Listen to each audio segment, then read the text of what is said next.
ஓம் சிவம். அன்பே சிவம். அனைத்தும் சிவம். முற்றும் சிவம். முடிவும் சிவம். முதலும் சிவம். ஓம் நமச்சிவாயா. நாட்டையாளும் அரசன் மக்களை வழிநடத்தும் பாதையில் மக்களுக்கு பயன்படும் பொருள் மீது ஆசை இல்லாமல் வாழ இக்காலத்தில் முடியாது. ஆதலால் அரசன் வாங்கும் சம்பளத்தில் குடும்ப செலவு போக பெண்களுக்காக சிறிதளவு அழகு பொருள்கள் பணம் கொடுத்து வாங்கி மகிழ வேண்டும். ஆனால் அரசன் அவ்வாறு செய்யவில்லை. தன் அதிகாரத்தை பயன்படுத்தி கவர்மெண்ட் வேலைக்காக ஆட்சியாளர்கள் 4, 5, 6, 7, 8, 9, 10 சீட்டுகள் ஒதுக்கி கொண்டு மக்களிடத்தில் பணம் வாங்கி கொண்டு சீட்டை கொடுத்ததில் தான் குற்றம். காரணம், மக்கள் வாழ்வாதாரத்திற்காக நடமாடும் பொருள்களை ஆட்சியாளர்கள் நடமாட விடாமல் அவரவர் வீட்டில் அடுக்கி வைத்து கொண்டதால் சமூகத்தில் மக்களுக்கு பொருளாதாரம்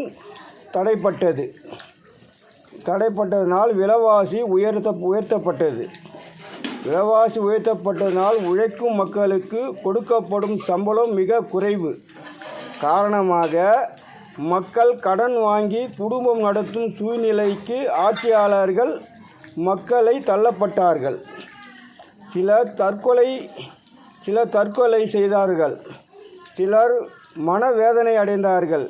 சிலர் துன்பம் துயரத்தில் ஆய்ந்தார்கள். சிலர் தற்கொலைக்கு முயற்சித்ததால் மேலும் கடன்பட்டு மருத்துவ சிகிச்சை செய்ய நிலை வந்தது. இதுபோன்று குடிமக்களை வழிநடத்தும் ஆட்சியாளர்களே காரணம். இருந்தாலும் இதுவரை பூமியில் இடைவெளி இருந்ததால் அனைவரும் தவறு செய்து வாழ்ந்து வந்தீர்கள். தவறில்லை. இனி பூமியில் வேகமாக நாளுக்கு நாள் இடைவெளி வேகமாக குறைந்து வருவதில், பசுமை மரங்கள் அழிந்து வருவதில், நறுமண காற்று தடைப்பட்ட காரணத்தால் மக்கள் உடல் உறுப்புக்கு மூக்கு வழியாக செல்லும் காற்று வாய் வழியாக செல்லும் போது குருநாற்றத்துடன் செல்வதில், உடல் உறுப்புகள் வேகமாக பலவீனம் அடைவதில், மக்களிடத்தில் பொருள் இருந்தும் உண்ண முடியாமல் உடுத்த முடியாமல் அவரவர் ஆத்மா வேதனையில் வாழ்கிறார்கள்.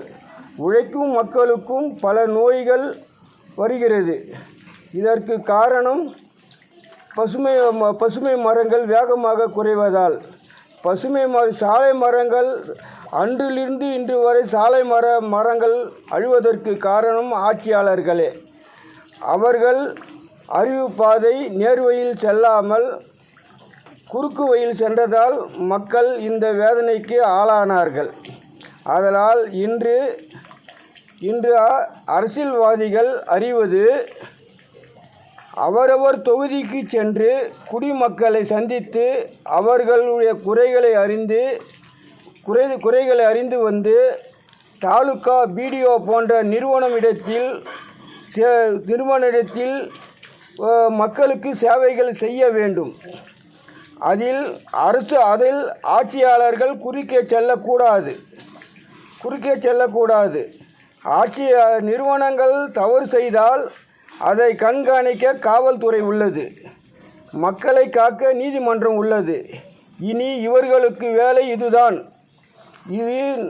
இதுதான் என்று இறைவன் கூறும் பதிலாகும். இதை மறுத்து நீங்கள் உங்கள் அறிவு பாதைக்கு சென்றால் மிக வேகமாக தன்மானத்தை இழந்து வாழ சூழ்நிலை ஏற்படும். இது உறுதி. ஓம் சிவம். அன்பே சிவம். நமச்சிவாயா.